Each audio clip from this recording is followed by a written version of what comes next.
Baik. Sudah 11 bulan saya nggak punya kerjaan tetap. Nafkah yang saya berikan ke istri sangat minim sekali. Keluarga istri meminta saya untuk pisah. Akhir-akhir ini istri juga sudah tidak tahan. Istri saya bekerja. Sebenarnya kami masih saling menyayangi. Istri saya masih cinta sama saya. Ustaz, gimana saya menyikapi masalah ini? Apa saya ikuti maunya istri dan keluarga? Saat ini istri saya lagi didekati pria lain yang lebih mapan dan kaya. Salahkah saya kalau memukul pria tersebut? Karena pria itu telah mengambil kesempatan dalam kesempitan rumah tangga kami. Ustaz minta amalan atau wirid untuk melapangkan rezeki.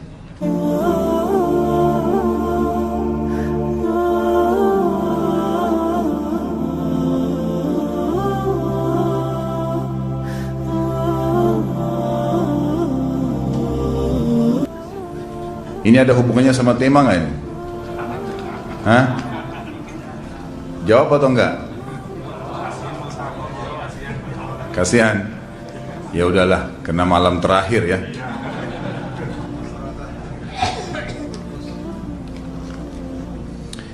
Yang pertama sekali, saya menyarankan Anda saran dari laki-laki ke laki-laki. Prinsiplah dan jangan merendahkan diri di hadapan wanita. Maksudnya begini, pada saat seorang wanita yang menjadi istri Anda membutuhkan Anda, tunjukkan kebutuhan kita 1000 kali daripada dia. Dia sayang, dia perhatikan, dia siap berkorban. Kita harus 1000 kali lebih hebat daripada itu. Laki-laki memang penaung. Tapi kapan dibalik? Kalau saya pribadi, kapan dia tidak butuhkan menunjukkan kebutuhan, saya 1000 kali tidak butuh sama dia. Untuk apa Anda merendahkan diri di depan seorang wanita yang kalau memang dia tidak bisa menjadi seorang istri? Karena kapan wanita sudah menyombongkan diri di hadapan laki-laki, tidak akan ada wibawa sama sekali. Ini poin dulu dalam pembukaan. Dan selalu saya sarankan siapapun ikhwah yang minta saran saya dalam masalah rumah tangga, yang paling pertama ini saya ucapkan, saya bukan menyuruh Anda menjadi keras, bukan. Tapi saya mengajak Anda untuk punya prinsip dalam hidup. Wibawa, pemimpin rumah tangga. Dibutuhkan, kita butuh. Tidak dibutuhkan, ya sudah. Masih banyak gantinya. Dia mau ganti laki-laki lain, silahkan. Ahlan wa sahlan, silahkan. Allah akan gantikan penggantinya yang lebih baik. Dan itu harus bisa kita punya prinsip. Memang begitu. Kalau ini kita terapkan dalam kehidupan kita, kita akan sangat mudah hidup. Terkadang subhanallah ada pengorbanan berat.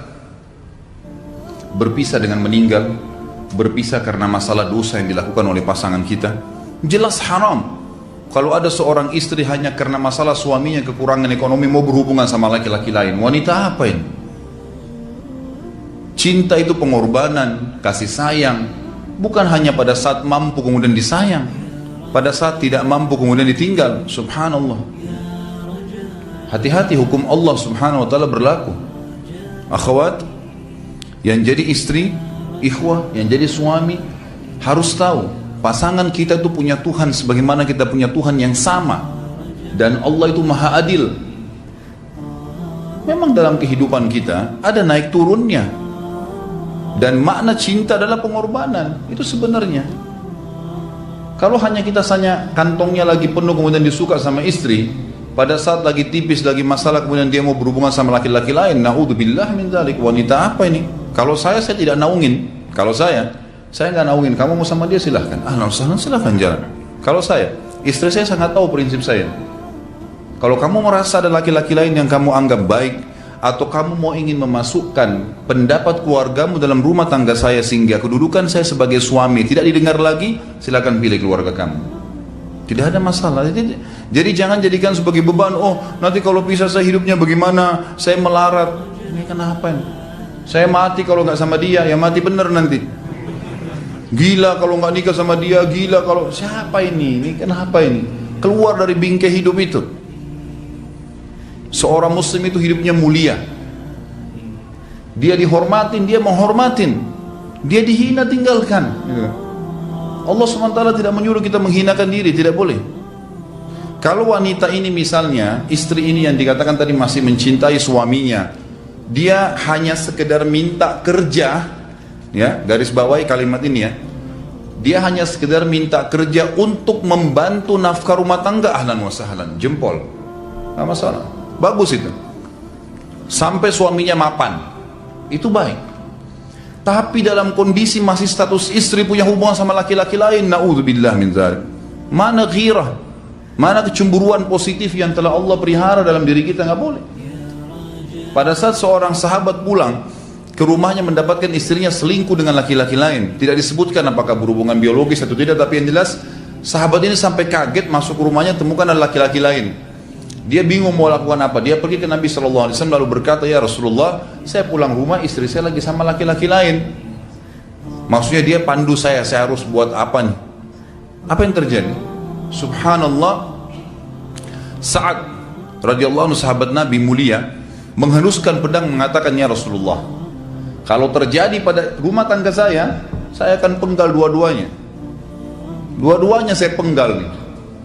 Tapi di sini ulama bilang saat ingin menghukum kalau terjadi pada keluarganya dengan penggal ini, bukan maksudnya dia menghukum secara individu, maksudnya saya ingin terapkan hukumnya Allah, dirajam, dibunuh karena mereka sudah menikah dan berzina. Hukum Allah terapkan, kemuliaan agama harus ada. Harus begitu.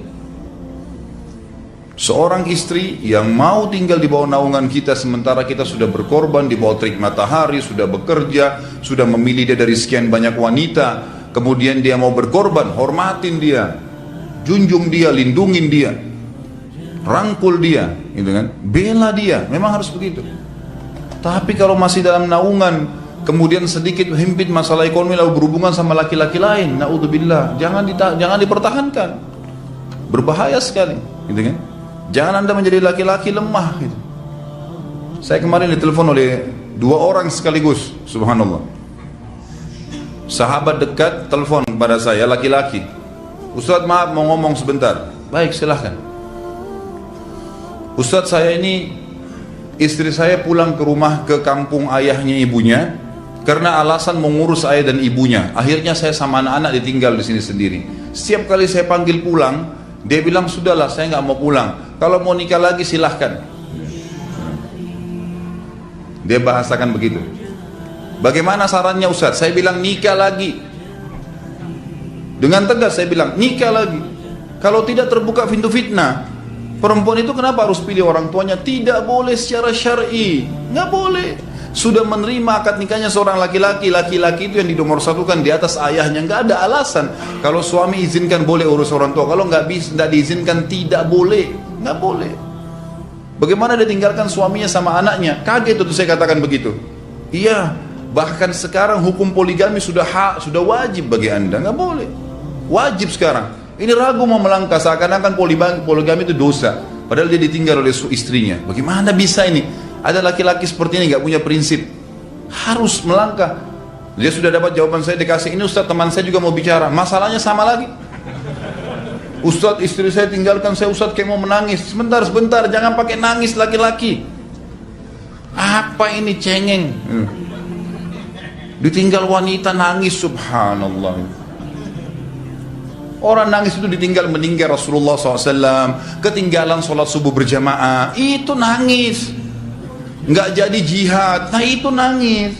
Ditinggal perempuan nangis, la ilaha illallah. Allah ciptakan perempuan lebih banyak daripada laki-laki. Ini bukan menurunkan martabat perempuannya. Artinya harus seorang pemimpin itu punya wibawa. Nggak bisa, kalau nggak akan dianggap remeh nanti. Istri itu dinaungin, dilindungin, dididik, diberikan haknya ia.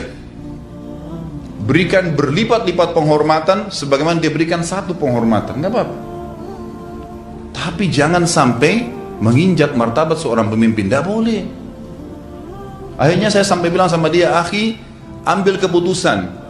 Kamu mau balik sama saya berumah tangga di sini, atau kamu pilih rumah orang tua kamu? Oh, saya pilih orang tua saya, baik, saya ceraikan kamu sekarang. Assalamualaikum, tutup telepon, selesai. Jangan lama-lama. Cengeng sekali. Udah sujud sama Allah, saya masih berat cintanya Allah. Ia minta kepada Allah subhanahu wa ta'ala, minta gampang dihilangkan dari hati. Sebagaimana dia datang dia bisa keluar, gampang itu. Subhanallah ya, jangan terlalu mencintai dunia berlebihan. Kalau saran saya, kalau istri anda ini tanya baik-baik, kalau kamu bekerja hanya karena mau bantu nafkah rumah tangga sekarang, ahlan wa sahlan, silahkan. Selama pekerjaan halal, antar dia ke tempat kerjanya. Muliakan dia, jaga, jemput pada saat pulang, anda pembelahnya, begitu. Tapi kalau berhubungan sama laki-laki, ada subhanallah suami, depannya dia istrinya telepon laki-laki lain dan dia menerima itu. Mana ini? Dalam agama haram, wallah haram itu hukumnya. Nggak boleh. Itu namanya dayuth dalam agama. Nabi SAW mengatakan Allah melaknat dayuth. Kata sahabat, siapa itu dayuth ya Rasulullah? Laki-laki yang tidak punya cemburu terhadap pelanggaran agama yang terjadi pada istrinya. Gimana caranya? Nggak boleh dalam agama Islam, gitu kan? Makanya biasakan hati kita terisi dengan cinta kepada Allah SWT dan bukan cinta kepada manusia.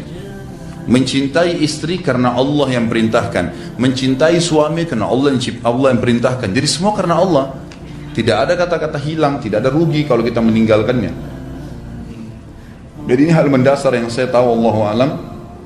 Jadi sampaikan seperti itu. Kalau wirid apa? Saran saya adalah memperbanyak istighfar kepada Allah SWT. Gunakan momen musibah itu sebagai kesempatan untuk mendekatkan diri dengan Allah Subhanahu wa taala. Begitu.